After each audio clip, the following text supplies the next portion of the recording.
Every episode we wrap up with a segment called the Big Three. Big Three, okay. It's we basically pick the three top things. It could be the worst things, but this has been a super technical conversation. I'd love to see if we can pull this one off, where we do 3 top moves in fighting. Top moves. Yeah, and since you're grappling, I want to see if we could get 6 submit. Like, I guess it'd be we could do submissions. Okay, so 3 on the takedowns. ground and 3 on the feet. It could be any 3. So you get 3, I get 3. But whatever you pick, I can't pick. Whatever I pick, you can't pick. Oh, so I get 3 moves and they're going up against your 3 moves. Correct, pretty Okay. much, right. That's the dream. Eventually, we're gonna ask the public, who do you think had the best Big Three? Who drafted the best? But yeah, it's basically a game we play. But this is such an immersed conversation, and anybody's listening this whole way, you're gonna know what we're talking about. So I love to see what your first pick would be. What's an essential move you All right. think? Do I give my 3 or just no? one? We go one by one, just in case one of one. your 3. What if it's something I have that I'm gonna take off the board? Oh damn! Then you gotta switch the game plan. I was about to steal your shit. All right. So what's your number 1? My number 1 would have to be the jab. The jab. So you need a solid jab. I think you need a solid jab. I think if you have a good jab, you can beat a guy with an overhand. You can beat a guy with a hook. I would say, yeah. Like if you have to give me one move on the feet, you give me a guy with you look at a guy like GSP.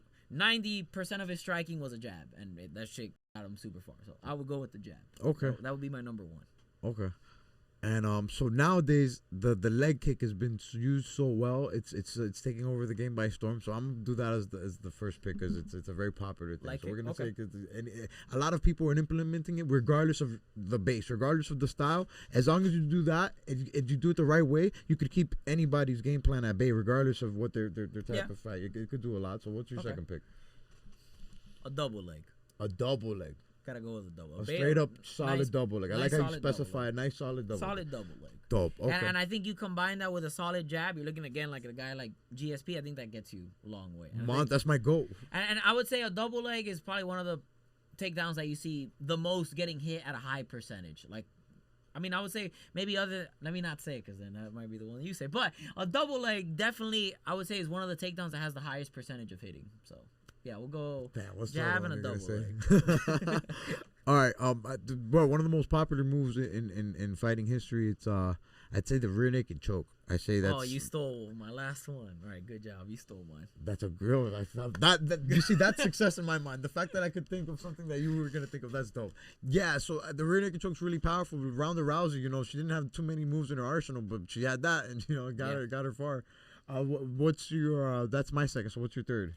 Fuck, you took my third, so. I gotta think of. So it could be any move, right? Like on the anything. feet. Yeah, we're doing anything. I said leg kicks. Okay. You said a jab. Well, so I got a jab and I got a double leg. I would take an armbar. Armbar, nice.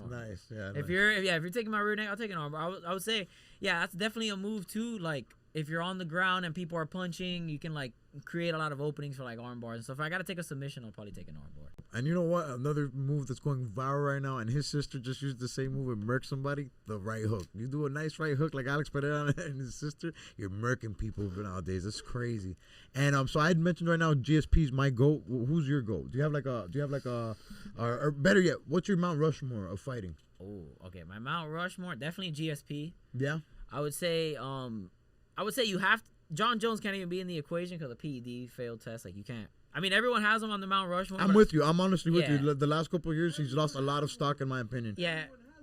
No, not everybody has him. I disagree. I would say off of 3 failed PED tests in any other sport, you're not in the question for the Hall of Fame. And I would say I don't know why in MMA we make this weird thing where we act like he never tested positive for stuff. It's super weird. I don't know why. Like Joe Rogan talks about it, doesn't even mention it, but it's really weird. But yeah, I would say GSP. I would say 100% you have to have Mighty Mouse. Dope. Mighty Mouse is definitely one. Definitely, I would say Anderson Silva. Nice. Oh, damn. And then there's a fourth. I would say Hoist Gracie, just because. Wow. I would say you have to have Hoist Gracie just because, he's the one that brought light to Brazilian Jiu-Jitsu and I would say that's definitely the guy. UFC you can't say won the story of mixed martial arts without already mentioning his name. That's so a great I would pick. say that's one of the godfathers for sure.